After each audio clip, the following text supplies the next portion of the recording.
السلام علیکم۔ مولا متقیان مولا امام علی علیہ السلام نہج البلاغہ کی حکمت 189 میں فرماتے ہیں، جسے صبر رہائی نہیں دلاتا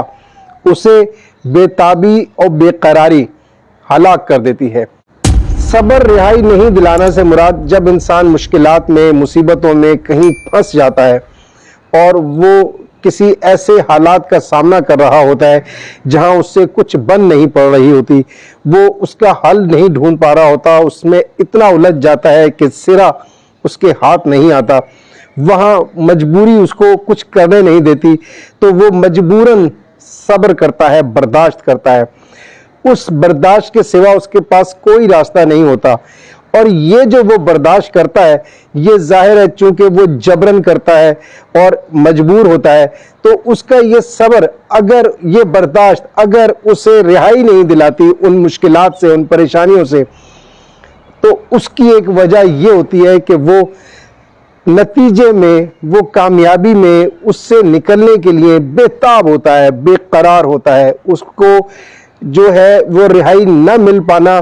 جلد سے جلد چاہتا ہے کہ اس مشکل سے نکل جائے، اور وہاں پر اس کا برداشت کرنا بہت زیادہ ناممکن ہوتا چلا جاتا ہے۔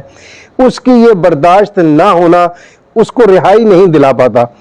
یہاں پر اطمینان کی ضرورت ہے، یہاں تحمل کی ضرورت ہے، یہاں برداشت کے ساتھ عفو و درگزر کی ضرورت ہے۔ لیکن اگر وہ بے قراری اور بے تابی کا شکار ہوتا ہے تو ایسے میں اس عجلت میں کہیں نہ کوئی ایسی غلطی کر جاتا ہے کہ جس کی وجہ سے اس کا وہ برداشت کرنا، وہ صبر کرنا بھی بیکار جاتا ہے، اور وہ تباہ و برباد اور ہلاکت کا شکار ہو جاتا ہے۔ چاہے وہ ہلاکت اس کی مالی ہو، اس کے مقصد کی ہو، اس کی زندگی کی ہو، اس کے رشتوں کی ہو، کوئی بھی ہو، کسی بھی قسم کی جو مشکل یا حالات تھے، وہاں پر صبر تحمل کے ساتھ ہونا چاہیے، وہاں عفو درگزر کے ساتھ ہونا چاہیے۔ اگر بے تابی کے ساتھ ہوگا تو جلد سے جلد وہ ناکامی کا منہ دیکھے گا۔